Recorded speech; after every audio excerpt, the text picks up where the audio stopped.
Buenos días, mi nombre es Diego Pirazán y con mi compañero Robert Castro les vamos a hablar sobre el paper que escogimos, el cual nos habla sobre HBS. Pero primero vamos a hablar sobre el contexto histórico y cómo se ha venido desarrollando esta idea. Correcto, en primer lugar podemos observar que fue creada por Thomas Alva Edison en 1800. De igual manera fue la primera electricidad que se comercializó y la primera que se le implementó un sistema de transmisión. Al compararla con la corriente alterna, se pudo observar que no era tan factible para el uso a largas distancias. Por este hecho, se empezó a usar la corriente alterna en nuestros hogares. Más en la actualidad, gracias a los avances tecnológicos, con la implementación de válvulas de alta tensión, podemos transmitir señales DC a un nivel mayor, manteniendo la señal.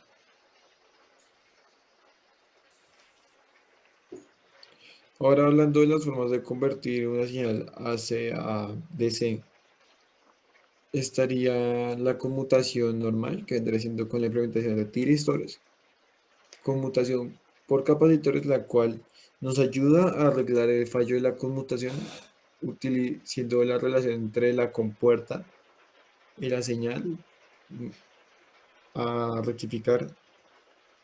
La otra sería la conmutación forzada. La cual utiliza un pulso PWM de alta frecuencia para controlar el voltaje y la potencia tanto activa y reactiva.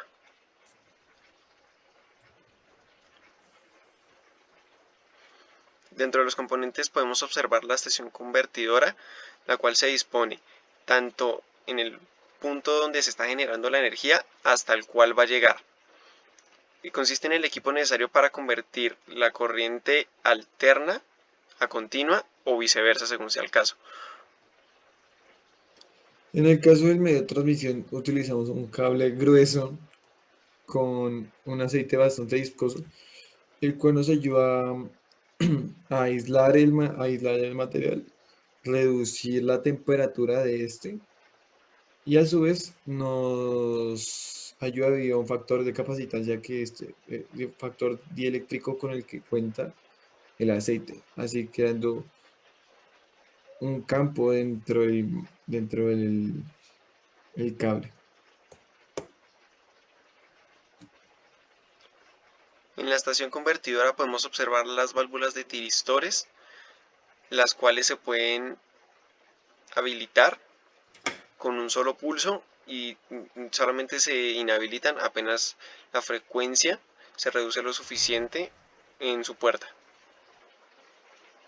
En el caso de las válvulas BSS, se utiliza la conmutación forzada, en el cual los equipos estarían controlando la señal de alta frecuencia. Los transformadores adaptan el nivel de voltaje corriente alterna a su corriente continua y contribuyen a la reactancia de la conmutación.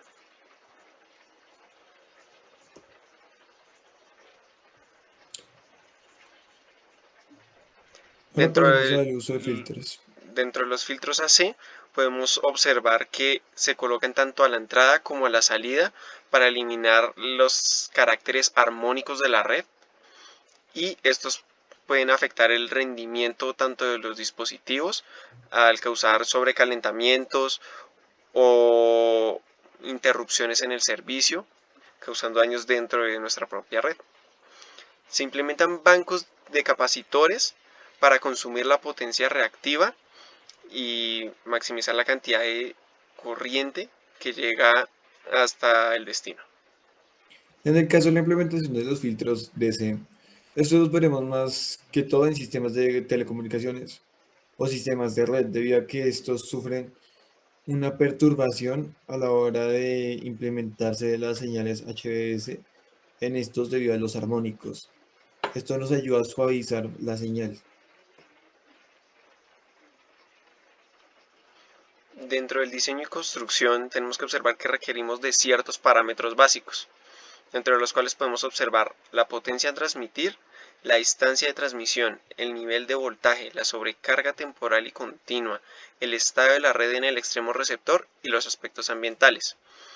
Englobando todos estos, podemos observar que se requiere un menor nivel de voltaje para transmitirlo según sea la distancia. Es decir, al efectuar la comparación con la corriente AC y la corriente continua, se requiere un nivel de voltaje mucho menor. Esto nos facilita evitar las pérdidas y de igual manera en cuanto a los aspectos ambientales se requieren de menos torres y afecta a la vida silvestre en menor medida debido a que los medios de transmisión son o subterráneos o náuticos. En el caso pasando a la construcción de estas redes, en el caso de la conmutación natural, desde la fecha de contratación hasta el asentamiento, puede durar 3 años, así como el capacitor que puede durar 12 años, y la más rápida de montar, o sea, que se ha visto, sería la conmutación PSC, que sería la conmutación forzada, que tiene desde la fecha de contratación 1 año para el asentamiento. En cuanto al mantenimiento, se suele efectuar durante una semana al año. Este mantenimiento se centra en revisar los filtros, los reactores de suavizado, los casquillos de pared, los equipos de refrigeración y las válvulas de los tiristores. En el caso del personal, este tendría condicionado de ciertas reglas locales, sindicales y algunas normas de seguridad, además de ello de el tipo de personas y el cómo se les vaya a contratar a estas.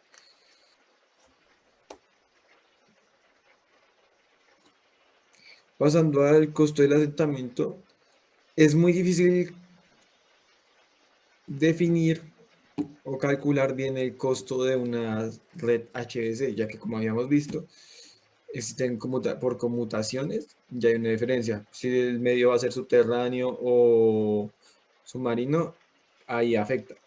Pero pues en la relación que estos pueden llegar a tener, este gráfico de pastel representa el gasto que se va a efectuar a la hora de crear la red.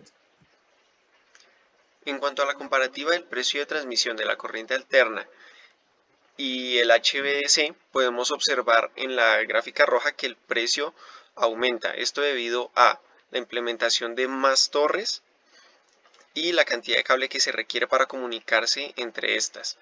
De igual manera, al requerir un nivel más alto en la corriente alterna, se requiere de más energía, se requiere un suministro aún mayor. En cuanto más larga sea la distancia, más voltaje se va a requerir, mayor tensión.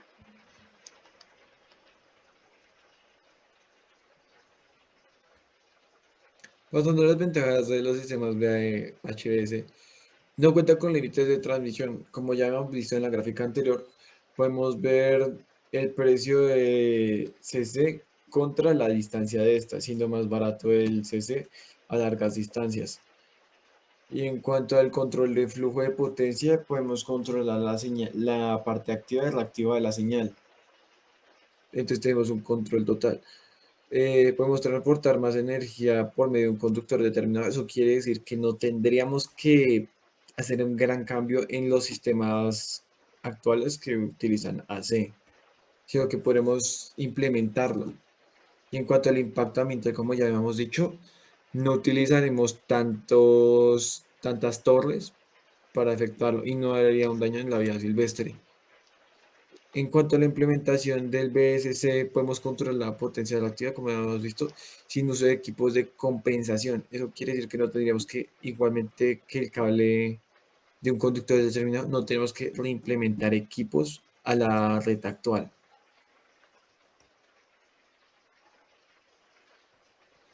En cuanto a su implementación a nivel industrial, es una opción muy económica, pues son sistemas de baja potencia, proporcionan un control de enlace de energía. Esto permite una mejor transmisión entre ciertos puntos dentro de una fábrica. La energía tiene un flujo bidireccional Es decir, puede retornar tanto a la fuente y llegar a los equipos a los cuales va a alimentar. Y tiene una menor huella a nivel ambiental, tal como se explicó previamente. ¿En cuáles de sus aplicaciones ya las hemos visto en Itaipu, en Brasil, donde se suministra de, una, de un sistema eólico que puede transmitir hasta 6.300 megavatios a una distancia de 800 kilómetros? Esto también se puede ver en el proyecto de Raihan Ali en India, donde se transmite de una energía térmica de granel 1500 miliwatts, lo cual garantiza pérdidas mínimas, menor cantidad de servidumbres y de mejor estabilidad y control.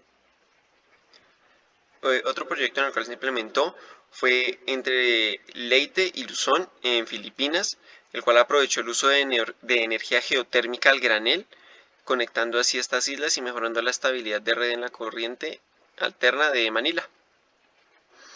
Muchas gracias. Muchas gracias por su atención.